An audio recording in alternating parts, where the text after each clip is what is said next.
3 months back நாங்கள் Malaysia போயிருந்தப்போ Genting ஹைலேண்ட்ஸில் sky casino போனோம். அங்கே உள்ள என்டர் ஆன உடனே அங்கே இருக்கக்கூடிய பிரம்மாண்டமான லைட் செட்டிங்ஸ் தான் கிட்ஸிலிருந்து பெரியவங்க வரைக்கும் அட்ராக்ட் பண்ணுச்சு. அது மட்டும் இல்லாமல் அந்த மியூசிக்கு தகுந்த மாதிரி அந்த லைட்ஸ் மேலேயும் கீழே வர்றது பார்க்க அவ்வளோ அழகாக இருந்துச்சு. அங்கே ஃபுல்லாக நீங்கள் சுற்றி பார்க்க நியர்லி 4 to 6 ஹார்ஸ் ஆகிடும். அது எல்லாமே எங்கே திரும்பினாலும் லைட்ஸு மியூசிக்ஸுன்னு அங்கே வந்த டூரிஸ்ட் எல்லாருமே ஹாப்பியாக என்ஜாய் பண்ணாங்க அந்த இடத்துல. ஸ்கை கேசினோவில் gaming, food court, shopping, entertainment எக்கச்சக்கமான ஐட்டம்ஸ் இருக்குது.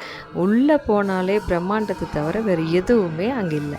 இப்படியெல்லாம் ஒரு கேம் இருக்குமான்னு ஷாக் கொடுக்குற மாதிரி கேம்ஸ் எல்லாம் நிறைய இருக்குது. குட்டீஸை விட பெரியவங்க வந்து இங்கே சுற்றி பார்த்துட்டு வெளியே வரும்போது பார்த்தா ஒரு மேஜிக் வேர்ல்டுக்குள்ளே போயிட்டு வந்த மாதிரியே ஒரு ஃபீல் உங்களுக்கு கிடைக்கும். ஜென்டிங் ஹைலேண்ட்ஸை நீங்கள் மிஸ் பண்ணிடாதீங்க.